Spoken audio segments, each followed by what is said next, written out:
Hello, എല്ലാവർക്കും പുതിയൊരു വീഡിയോയിലേക്ക് സ്വാഗതം. ഇന്ന് കിച്ചൺ ക്ലീൻ ചെയ്യുന്നതിൻ്റെ രണ്ടാമത്തെ ദിവസമാണ് കേട്ടോ. ആദ്യത്തെ ദിവസം ഫ്രൈഡേയിൽ ഞാൻ 2 കബോർഡും മാത്രമാണ് വൃത്തിയാക്കിയിരുന്നത്. ഇന്ന് ഫുൾ ക്ലീൻ ചെയ്യാമെന്ന് വിചാരിച്ചു.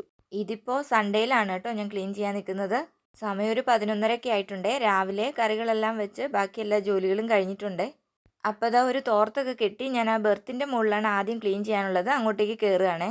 പിന്നെ അതിൻ്റെ മുകളിലേക്ക് വെച്ചിരിക്കുന്ന ഓരോരോ സാധനങ്ങളായിട്ട് താഴോട്ടെടുത്ത് മാറ്റുന്നുണ്ട്. ഇനി നമുക്ക് അവിടുത്തെ വലയെല്ലാം ഒന്ന് അടിക്കാം. ആ വല കഴിഞ്ഞ ദിവസം ഞാനൊന്ന് അടിച്ചതായിരുന്നു. അപ്പോൾ അതിൻ്റെ കുറച്ച് പൊടികളെല്ലാം അവിടെ വീണ് കിടക്കുകയാണ്. ഇനി അതിൻ്റെ മുകളിലൊന്ന് തൂക്കുകയാണ്. അപ്പം ആദ്യം ഈർക്കിലി ചൂലാണ് ഉപയോഗിച്ചത്. പിന്നെ സാധാരണ ചൂല് മേടിച്ചിട്ട് അവിടെ ഒന്ന് തൂത്ത് വൃത്തിയാക്കാം. ഒരു ഗ്ലാസിൻ്റെ സെറ്റാണ് ആ ബോക്സിലിരിക്കുന്നത്. അത് അങ്ങനെ തന്നെ ഞാൻ തുടച്ചിട്ട് അവിടെ അങ്ങ് വെച്ചേ.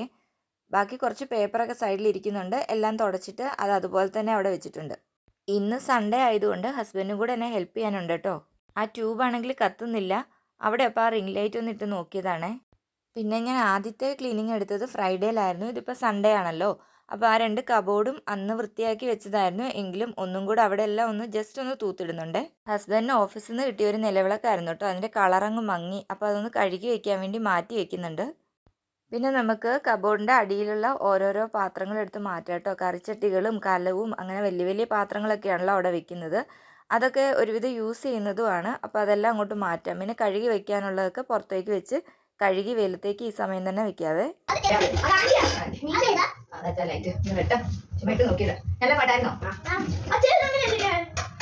ഞാനെപ്പോഴും ക്ലീൻ ചെയ്യുമ്പോൾ ഏതെങ്കിലും ഒരു ഭാഗം ക്ലീൻ ചെയ്ത് ആ ഭാഗം ക്ലിയർ ആക്കിയിട്ട് മാത്രമാണ് അടുത്ത സൈഡിലേക്ക് പോവാറ്. ആ ഗ്യാസ് സ്റ്റവും അതിന് ചുറ്റുമുള്ള ഭാഗമെല്ലാം എല്ലാ ദിവസവും ക്ലീൻ ചെയ്യുന്നത് കൊണ്ട് അത്ര പ്രശ്നം വരുന്നില്ല. പക്ഷേ ആ ജനലൊന്ന് ക്ലീൻ ചെയ്യണമെങ്കിൽ അതിൻ്റെ മേളിൽ കയറി നിന്നേ പറ്റുള്ളൂ. അതുകൊണ്ട് അവിടെ നിന്നുള്ള സാധനങ്ങളെല്ലാം മാറ്റണം. അവിടെ കയറി നിന്ന് ക്ലീൻ ചെയ്യൽ എല്ലാ ദിവസവും ഒന്നും നടക്കില്ലല്ലോ. അതുകൊണ്ടാണ് ഈ ഡീപ്പ് ക്ലീനിങ് ഇടയ്ക്കൊക്കെ ചെയ്താൽ നമുക്ക് ഇങ്ങനെയുള്ള ഭാഗങ്ങളൊക്കെ ക്ലീൻ ചെയ്യാൻ പറ്റും.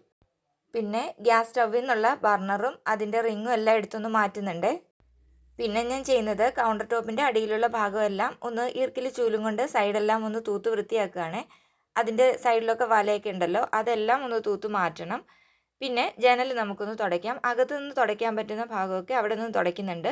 പക്ഷേ ഗ്യാസ് സ്റ്റവിൻ്റെ അങ്ങോട്ട് നീങ്ങി നിന്നിട്ട് നമുക്ക് ആ പുറത്തെ പാളി അവിടെ നിന്നൊന്നും തുടയ്ക്കാൻ പറ്റുകയില്ല. കൈ എത്തുന്നതെല്ലാം ഞാൻ നല്ല വൃത്തിക്ക് തുടച്ചെടുക്കുന്നുണ്ട്. ഇനിയിപ്പോൾ എന്തായാലും പുറത്തിറങ്ങി അവിടെ നിന്നിട്ടേ നമുക്ക് ആ ജനൽ തുടയ്ക്കാൻ പറ്റുള്ളൂ. ക്ലീൻ ചെയ്യാനാണെങ്കിലും എന്ത് ചെയ്യാനാണെങ്കിലും നമ്മളതൊന്ന് ചെയ്ത് തുടങ്ങിക്കഴിഞ്ഞാൽ പിന്നെ അത് കംപ്ലീറ്റ് ചെയ്യുകയും വേണം. അത് പാതി വഴിക്ക് ഇട്ടിട്ട് പോകാനും പറ്റില്ല.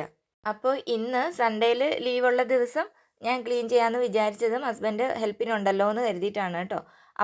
അവിടെ എല്ലാം ഒന്ന് വൃത്തിയാക്കി തരുമല്ലോ. അല്ലെങ്കിൽ പിന്നെ എപ്പോഴെങ്കിലും നമ്മളൊന്ന് പറഞ്ഞ് ചെയ്യിക്കണം. അവിടെ ഗ്യാസൊക്കെ വെക്കുന്ന ഒരു ഗ്രില്ലും കൂടെ പണിതിട്ടുണ്ട് കേട്ടോ. അതുകൊണ്ടാണ് നമുക്ക് അവിടെ ഒട്ടും നിന്ന് ചെയ്യാൻ പറ്റാത്തത്. കൈയെത്താത്തതും അതുകൊണ്ടാണ് ആ സൈഡിലേക്ക്. ഈ ജനാലയും കൂടെ ഒന്ന് വൃത്തിയായിട്ട് തുടച്ചാലേ നമുക്ക് ഉള്ളിൽ നിന്ന് എത്ര വൃത്തിയാക്കിയെന്ന് പറഞ്ഞാലും പുറത്തേക്ക് കാണുമ്പോൾ നല്ലതായിട്ട് തോന്നുള്ളേ. ക്ലീൻ ചെയ്യാനൊക്കെ എത്ര ഇഷ്ടമാണെന്ന് പറഞ്ഞാലും നമ്മൾ ഒരേ കാര്യം തന്നെ എപ്പോഴും ചെയ്തുകൊണ്ടിരിക്കുമ്പോൾ ഒരു മടുപ്പൊക്കെ തോന്നാറില്ലേ. അപ്പോൾ ഇതാ ഇങ്ങനെ ആരെങ്കിലും ഒന്ന് ഹെൽപ്പിനുണ്ടെങ്കിൽ നമുക്ക് ആ കാര്യം അങ്ങ് നടക്കുകയും ചെയ്യും. അത്ര ബുദ്ധിമുട്ട് തോന്നുകയില്ല. അപ്പോൾ ഇത് ഈ ജനലെല്ലാം വൃത്തിയാക്കി എടുത്തിട്ടുണ്ട് കേട്ടോ. ഇനിയിപ്പം അകത്ത് കയറിയിട്ട് നമുക്ക് ബാക്കി ക്ലീനിങ് ചെയ്യാം. ഇന്ന് ഞാൻ ക്ലീൻ ചെയ്യാൻ വേണ്ടി വിനാഗിരിയും സോഡാപ്പൊടിയും പിന്നെ നമ്മുടെ ഡിഷ് വാഷും കൂടെ ചേർത്തിട്ടുള്ള ലിക്വിഡ് ഉണ്ടാക്കുന്നുണ്ട്. അത് വെച്ചിട്ട് ആ ടൈൽ ഒട്ടിച്ചിരിക്കുന്ന ഭാഗം എല്ലാം നമുക്ക് കഴുകാൻ പറ്റും. പിന്നെ ഗ്യാസ് സ്റ്റോപ്പും കൗണ്ടർ ടോപ്പും എല്ലാം ആ ലിക്വിഡ് വെച്ചിട്ടാണ് ക്ലീൻ ചെയ്യുന്നത്. ആദ്യം സ്ക്രബ്ബർ ഉപയോഗിച്ച് അവിടെ മുഴുവനൊന്ന് കഴുകാം. ഒരു തവണ കഴുകി ആ ഭാഗം അങ്ങ് തുടച്ചതിന് ശേഷം അടുത്ത ഭാഗം ചെയ്താൽ മതി. അങ്ങനെയാകുമ്പോൾ പെട്ടെന്ന് അങ്ങ് തീർന്നോളും. എപ്പോഴും നമ്മൾ ഡീപ്പ് ക്ലീനൊക്കെ ചെയ്യുമ്പോൾ മുകളിൽ നിന്ന് താഴേക്ക് ചെയ്യണമെന്നാണ് പറയുന്നത്. അതായത് ആദ്യം വലയൊക്കെ അടിച്ച് അതിനുശേഷം അതിൻ്റെ താഴെ ജനാലയൊക്കെ ഒന്ന് തുടച്ച് അതിൻ്റെ താഴെ തറയൊക്കെ തുടച്ച് അങ്ങനെ പോകണം എന്ന്. അതായത് മേളിൽ നിന്നുള്ള അഴുക്കെല്ലാം താഴേക്ക് വീഴുമ്പോൾ താഴെ നമ്മൾ ക്ലീൻ ചെയ്ത് പോകുമ്പോൾ അത് ഒറ്റയടിക്ക് അങ്ങ് തീരുമല്ലോ. ഇതിൻ്റെ ശാസ്ത്രമൊന്നും നോക്കിയിട്ടല്ലെങ്കിലും നേരത്തെ മുതലേ നമ്മൾ ക്ലീൻ ചെയ്യുമ്പോഴൊക്കെ ഇങ്ങനെ തന്നെയാണല്ലോ ചെയ്യുന്നത്.